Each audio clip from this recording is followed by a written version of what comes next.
ورفعنا لک ذکرک، محبوب ہم نے آپ کے ذکر کو بہت بلند کر دیا ہے. اور کتنا بلند؟ جبرائیل امین کو بھیج دیا اور فرمایا، جبرائیل امین نے آ کر خوشخبری سنائی، یا رسول اللہ، اللہ پیغام دیتے ہیں اذا ذکرت ذکرت معی، میرے محبوب جب بھی میرا ذکر کیا جائے گا ساتھ میں آپ کا بھی نام لیا جائے گا. خطیب خطبے میں جہاں اللہ کا نام لیتا ہے سرکار مدینہ صلی اللہ علیہ وسلم کا نام لیتا ہے. مؤذن اذان میں اللہ کا نام لیتا ہے، سرکار دو عالم صلی اللہ علیہ وسلم کا نام اور شہادت بھی دیتا ہے. ایمان میں داخل ہونے کے لیے انسان کلمہ پڑھتا ہے. جنات آپ کی غلامی میں داخل ہوتے ہیں تو اس وقت اللہ کا نام جب لیتے ہیں تو محمد الرسول اللہ صلی اللہ علیہ وآلہ وصحبہ وسلم کا نام نامی اسم گرامی بھی لیتا ہے. اور جب ایک مرتبہ ایمان والا کلمہ پڑھ کر ایمان میں داخل ہوتا ہے، اسلام کی چادر کو اوڑھ لیتا ہے، سرکار کی محبت اپنے دل میں بٹھا لیتا ہے. حضرت ثمامہ جو کبھی کفار کی طرف سے لڑنے کے لیے مسلمانوں کے خلاف ہر محاذ پر آتے تھے، ہر جگہ نظر آتے تھے، جب بھی ان کے علاقے میں محاذ ہوتا تو اپنی طرف سے وہ مسلمانوں کے خلاف لڑنے کے لیے آتے. صحابہ اکرام کو بہت انہوں نے تکلیفیں پہنچائی تھی. اتفاق سے یمامہ کے یہ رہنے والے حضرت ثمامہ گرفتار کر لیے گئے. حضور اقدس صلی اللہ علیہ وسلم کے دربار میں انہیں لایا گیا اور آپ سے بچایا گیا. یا رسول اللہ، یہی وہ شخص ہے جو بار بار صحابہ کو تکلیف دیتا ہے، آپ کے ماننے والوں کو تکلیف دیتا ہے. اے اللہ کے نبی، یہ آج مسلمانوں کے ہاتھ لگا ہے، ہم آپ کے قدموں میں اسے جھکا کر لائے ہیں. سرکار نے فرمایا، مدینے کی ہماری مسجد کے ایک ستون سے اسے باندھ دو. اللہ کے نبی کے ان صحابہ نے اس کو ستون سے باندھ دیا. اللہ کے نبی کا منشا یہ تھا کہ یہ صحابہ کو دیکھے، ان کی نمازوں کو دیکھے، ان کے رکوع کو دیکھے، ان کے سجدے کو دیکھے، صحابہ کی گفتار کو دیکھے، ان کی سچائی کو دیکھے، ان کے امانت کے معاملے کو دیکھے، ان کے ادب و احترام کو دیکھے، ان کی دعا میں لجاجت، تضرع، آہوزاری کو دیکھے. اس کا دل نرم پڑ جائے گا. اللہ کے نبی کا یہ منشا تھا. ستون سے اسے باندھ دیا گیا. اگلے دن سویرے سرکار اس کے قریب آئے اور پوچھتے ہیں، بتاؤ ثمامہ کیا حال ہے؟ تو وہ جواب دیتا ہے، اگر تم نے میرا قتل کیا میری قوم آپ سے بدلہ لے گی، اور اگر احسان کر دیا تو میں ہمیشہ آپ کا احسان یاد رکھوں گا. سرکار نے اسے ویسے ہی چھوڑے رکھا. اگلے دن آئے، وقت پر کھانا پینا اور ساری ضرورتیں پوری کرنے کا وقت دیا جاتا، پھر ستون سے باندھ دیا جاتا. اگلے دن آپ تشریف لائے، پھر سوال کرتے ہیں، ثمامہ بتاؤ کیا حال ہے؟ تو وہ یہی جواب دیتے ہیں، ان تقتل منتقما، اگر آپ نے قتل کیا قوم بدلہ لے گی، اور احسان کیا تو ہمیشہ آپ کا احسان یاد رکھوں گا. آپ نے اسی حال میں چھوڑ دیا. تیسرے دن آپ تشریف لائے، وہی سوال دوہرایا، اس نے وہی جواب دیا. سرکار نے حکم دیا کہ اس کی رسی کو کھول دیا جائے، اس کو چھوڑ دیا جائے. اور جیسے ہی رسی کھولی گئی اسے چھوڑ دیا گیا تو یہ مسجد سے باہر نکلتے ہیں. قریب میں جو پانی موجود تھا وہاں پہنچتے ہیں، غسل کرتے ہیں، وضو کرتے ہیں، پھر دوڑے دوڑے آپ کی خدمت میں پہنچتے ہیں. پوچھا گیا، ثمامہ کیا حال ہے، کیوں آ گئے؟ ہم نے تو تمہیں آزاد کر دیا. وہ جواب دیتے ہیں زبان حال سے، اب آپ کا در ملا ہے تو چھوڑ کر کہاں جاؤں گا؟ پھر انہوں نے عرض کیا، یا رسول اللہ ہاتھ بڑھائیں، کلمہ پڑھ کر مسلمان ہوتا ہوں، آپ اپنی کملی میں مجھے بھی شامل فرما دیں. رسول اللہ صلی اللہ علیہ وسلم نے کلمہ شہادت پڑھایا، ایمان لائے، مسلمان ہوئے. پھر عرض کرنے لگے، یا رسول اللہ، ایمان لانے سے پہلے، یعنی آپ کے دیدار سے پہلے، آپ کے ہاتھ میں میرا ہاتھ دینے سے پہلے، پوری دنیا میں اگر کوئی دین مجھے ناپسند تھا تو آپ کا دین تھا. اور اب میں کہتا ہوں، آپ کے ہاتھ میں ہاتھ دینے کے بعد پوری دنیا میں اگر کوئی دین مجھے محبوب ہے تو آپ کا دین محبوب ہے۔ پھر عرض کرنے لگتے ہیں یا رسول اللہ مجھے شہروں میں آپ کے شہر سے سب سے زیادہ نفرت تھی، لیکن جیسے ہی میں نے آپ کو دیکھا، آپ کے ہاتھ میں ہاتھ دے دیا، پورے دنیا کے شہروں میں اگر کوئی شہر مجھے محبوب ہے تو وہ آپ کا شہر مجھے محبوب ہے، آپ کی بستی پسندیدہ ہے۔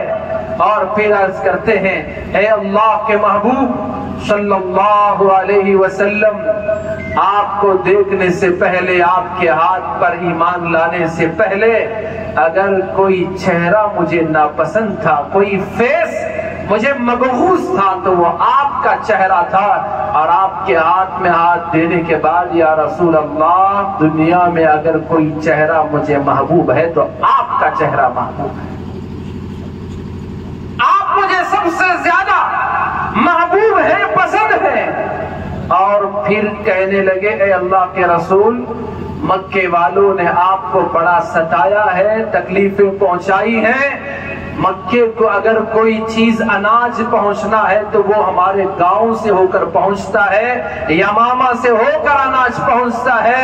اے اللہ کے محبوب صلی اللہ علیہ وسلم، میں اب قسم کھاتا ہوں کہ کوئی اناج کا دانہ اب مکہ نہیں جانے دوں گا۔ حضور نے ارشاد فرمایا سمامہ اپنی محبتیں اپنی جگہ، لیکن میں کسی کا اناج بند کرنے کے لیے نہیں آیا، آپ یہ کام نہیں کر سکتے۔ ان کا اناج، ان کا غلہ، ساری چیزیں یہ برابر اپنی پرانی طرح سے وہ جاری رہیں گی۔ تو مجھے عرض کرنا یہ ہے کہ دین اسلام اللہ کی عبادت اور مخلوق کی خدمت کا نام ہے، اور ہمارے ایمان کا کمال سرکار دو عالم صلی اللہ علیہ وسلم کی کامل محبت ہے۔ اور اگر ہمیں ساتھ رسول اللہ صلی اللہ علیہ وسلم کا ہونا ہے تو ہمیں تیار ہونا ہے کہ ہم سب سے زیادہ میرے اور آپ کے آقا جناب محمد الرسول اللہ صلی اللہ علیہ وسلم سے محبت کرنے والے بن جائیں۔ اخیر میں حضرات علماء کا، بالخصوص منتظمین کا، اور جنہوں نے اس حقیر کو یہاں آنے کی دعوت دی، ان تمام کا اور آپ تمام سامعین کا دل کی گہرائیوں سے شکریہ ادا کرتا ہوں کہ آپ نے اس ناچیز کو آپ کے سامنے کائنات کی سب سے عظیم ہستی کے بارے میں تھوڑا سا بولنے کا موقع عنایت فرمایا۔ اللہ رب ذوالجلال آپ تمام کو جزائے خیر عطا فرمائے، آپ کی دنیا بھی اچھی بنائے اور آخرت بھی کامیاب و کامران بنائے، آمین ثم آمین، وآخر دعوانا ان الحمدللہ رب العالمین۔ حاضرین، ایک اہم اور ضروری بات ہے، آپ کو بھی معلوم ہے کل سے کاسٹ سنسس ہونے جا رہا ہے، 15 دن کا کل سے وقت ہے، کاسٹ سنسس کیا جا رہا ہے۔